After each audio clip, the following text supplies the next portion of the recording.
Alors, je ne sais pas qu'est-ce qu'il y en est pour vous, mais moi, quand j'ai lu ça, c'était comme un peu du chewing-gum pour mon cerveau.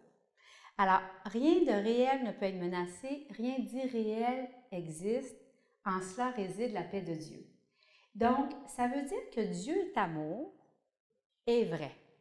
Donc, ça ne peut pas être détruit, ça ne peut pas être diminué, ça ne peut pas être changé, d'aucune façon. Et comme vous êtes une idée dans l'Esprit de Dieu, et on apprend dans le cours qu'une idée ne peut pas quitter sa source, alors ça explique pourquoi vous ne pouvez pas être séparé de Dieu.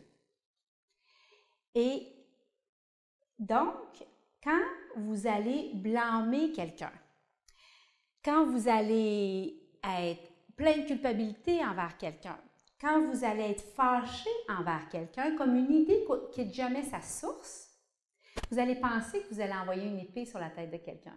Mais trompez-vous pas, c'est sur votre tête qu'elle tombe.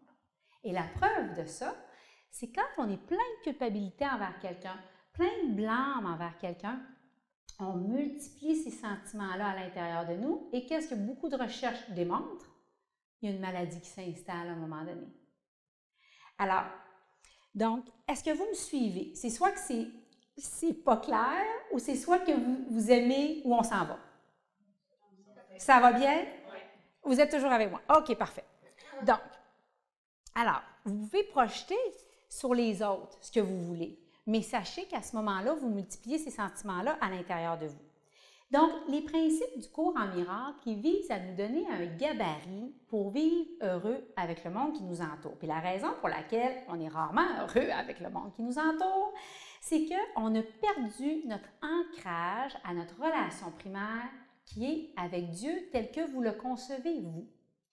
Alors, vous êtes une idée dans l'Esprit de Dieu et donc une idée qui quitte jamais sa source et ça veut dire que vous n'êtes pas un corps, vous êtes un esprit. Donc, le corps dans lequel on est, puis je vais y revenir tantôt, vous allez comprendre pourquoi c'est important. Le corps dans lequel on est, c'est juste, dit le cours, des habits. C'est un soute qu'on va laisser au moment de notre décès. Et ce qu'il faut comprendre, c'est que notre naissance physique, c'était pas le début de notre existence. Et notre mort n'est pas la fin de notre existence. Notre naissance physique, c'est la continuation de notre existence. Et notre mort est la continuation de notre existence. Puis vous savez, mon avis là-dessus, là, la vie éternelle, ce n'est pas quelque chose qui se passe après qu'on soit mort. C'est faire une vie tellement riche en ce moment, tellement remplie de sens, de me souvenir à chaque instant que je suis dans ce monde, mais que j'en fais pas partie, que c'est une vie qui va survivre à tout, même à mon absence.